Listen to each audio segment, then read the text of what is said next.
Lunes sa pinakamadugong marcha, ang Death March sa Bataan.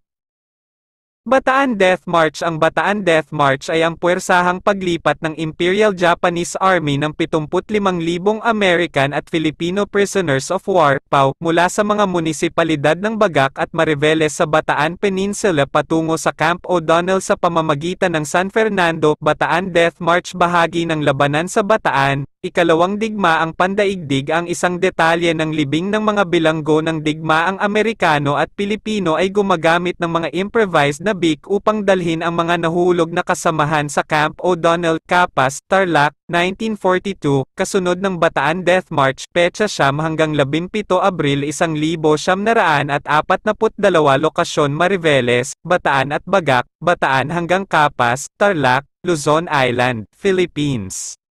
Mga casualty at pagkalugi. Ang mga eksaktong numero ay hindi alam. Ang mga